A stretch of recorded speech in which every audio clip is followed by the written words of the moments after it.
world, frankly, holds its breath. Joining me now is retired Major General Randy Manner. He's a former US Deputy Commander and ex-Deputy Director of the Defence Threat Reduction Agency. It's good to have you on the BBC. Can I start off by asking you, 2 weeks, what sort of decisions, military decisions, could the President make in that time? As you can imagine, it's very important that U.S.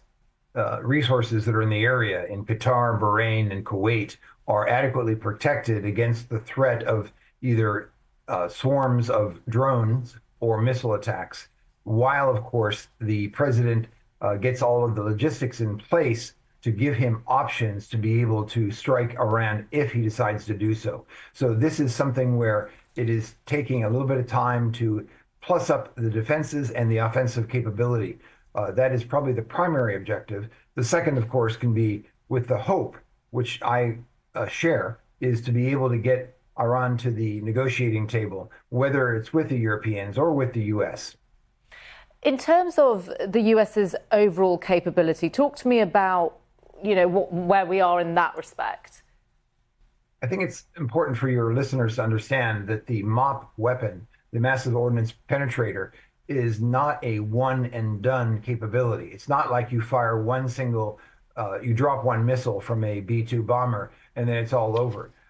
The bunkers are so deep that this penetrator, it would be part of a strike package that would probably include several of these weapons, such that you almost would follow them in one by one to be able to penetrate into that deep of a bunker. It's also important for the listeners to understand this weapon is incredibly accurate. I use the analogy of Star Wars with Luke Skywalker hitting that small 2-meter portal on the Death Star. That's how accurate this weapon is. How long would that take? You mentioned there it's not one and done. It would take several strikes. And how long would it take to destroy Iran's nuclear capabilities? It's very important at the same time to understand that this will only set back their nuclear production capability. They will rebuild it most likely because they will have the people and the resources to be able to do so. So that's why I am a big believer in negotiation that can be verified independently with the U.S. at the table to be able to see it, in addition to international observation and verification. It's one thing to say, I'm going to set you back to tell you how upset I am about this and that you will never possess a nuclear weapon, which I also professionally and personally agree with.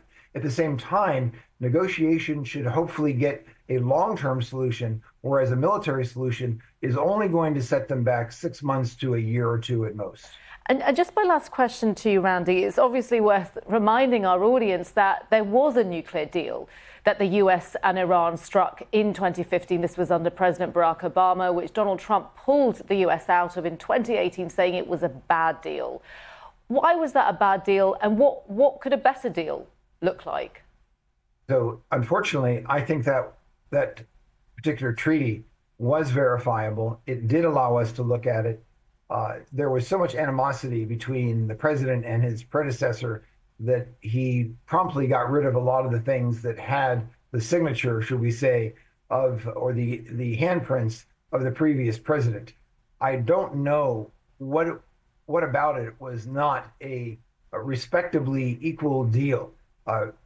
The president prides himself on the art of the deal. At the same time, I look at the art of the deal in diplomacy that there's equal pain on both sides.